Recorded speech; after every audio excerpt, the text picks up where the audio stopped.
Well, maybe we might have to understand it better how the culture actually is configured, how it plays out.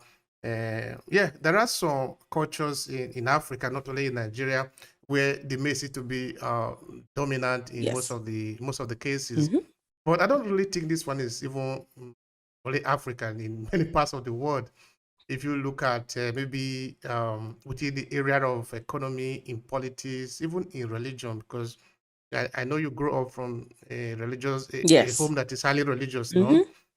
Hmm. So I think even looking at it from that perspective, the men have always played The a kind vital of role dominating role. in anything, Okay, in uh, anything. But okay, okay. I mean, just in terms of certain things in the home, Mhm. or I mean, I don't know how to explain it.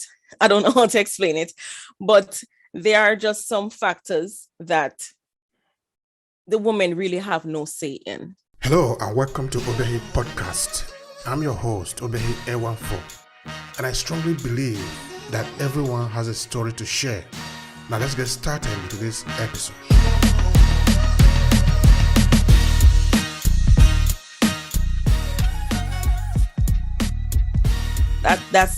That's where I was getting at, because generally, even not even looking at a place, as you said before, everywhere you go, men are in charge everywhere. I've lived in different places and men are always in charge.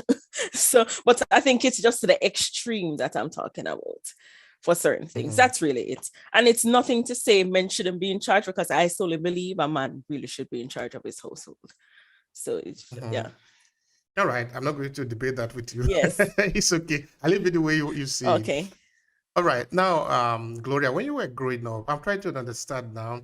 Now you're beginning to get to like 15, 16. Now you're beginning to have your food, no? You know, Mm-hmm. when we are small, we are really very young. We just take order from our parents. They tell us that this one is red. It is red. We don't even have any opinion towards it, no? But at the point, we begin to contest almost everything. So when you started to sort of find your personal identity, let's say contesting, becoming a little bit rebellion, what did you define as your own path, and what sort of guide you into the direction that of what you want to become in life? So mine started from a long time. I was always contesting everything. It wasn't later on. Okay, so I've read your mind so hard. Huh? So it wasn't later on. It started a long time ago. My father's always said, your voice is important. And if you have anything to say, you say it. I don't think he went to the extreme to explain how to. So it went in different directions at certain times as how to say things, because from a child I was very blunt. Anything I had to say, I said it. And it got me in a lot of trouble. So even knowing that, I have realized from I was a younger age that I'm a people's person. So I like having conversations with people. I like discussing, and I like helping. So it charted a way for me now to want to be a social worker. Not necessarily a social worker, but I wanted to be in a situation where I can help people, especially having conversations with them and talking to them about what is happening with them and how to go about that. So that's when my mom said I should do social work, which I did. And it has opened up, new horizons or new ways in order to even cater to persons and talk to them. The need to do that for me was great, but then there were aspects of it that it doesn't really resonate with me. And that is when I think I went into media in terms of working on the radio or doing, entertainment, reaching people that way. I wanted to do that, and which has now led me to have my own podcast. So I just like having conversations, learning, and not just learning in a classroom setting, which is black and white chalkboard, but learning where we can conversate about different topics. It doesn't have to be just dealing with heavy topics. And when I say heavy topics, I'm talking about like divorce, like suicide. I'm not talking about those. I'm just talking about things that people should know. Being an entrepreneur, monetizing yourself, helping yourself, and elevating yourself to be the best person that you can be, just loving self. So From when I was a child, that was where I was. And I think I saw my father doing a lot of that. Because both parents are counselors, or were. My father has died, but both parents were counselors, along with being pastors. And I saw how my father loved entertainment. My father was always on the radio. He was always on the TV.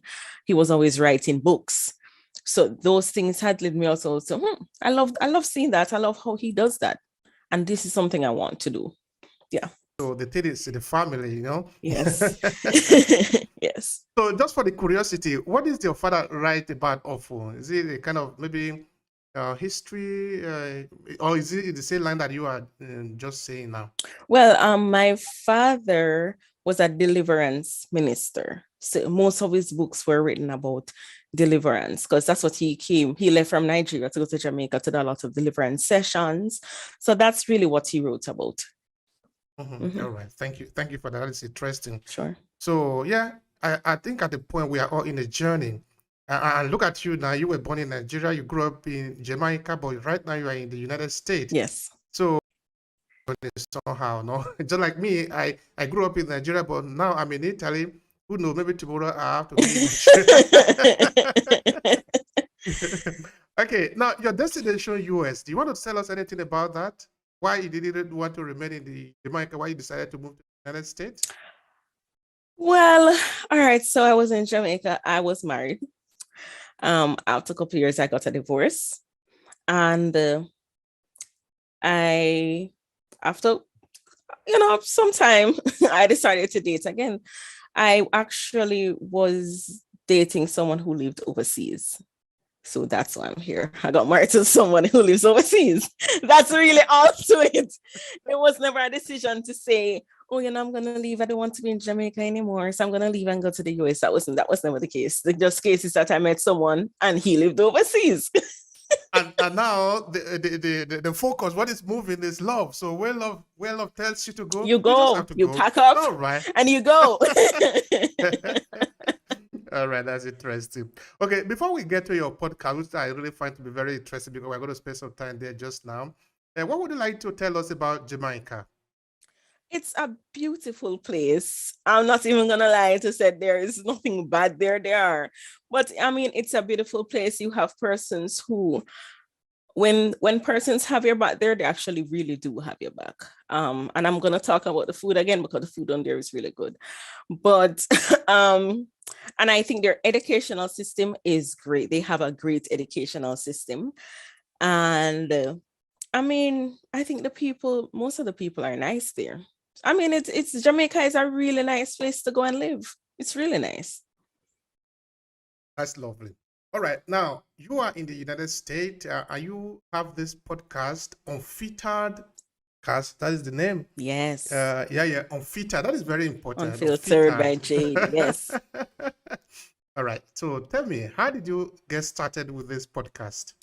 All right. So as I said before, I was working. I was doing some radio programs before, and then I left and migrated here.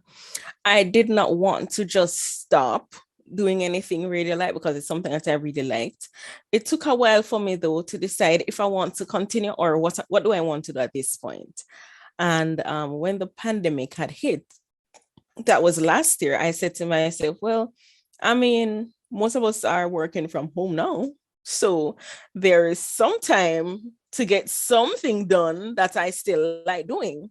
So I decided, hey, let me start the podcast. And that's how it started. So the Unfiltered by Jade, I called it the Unfiltered because we talk about any and everything.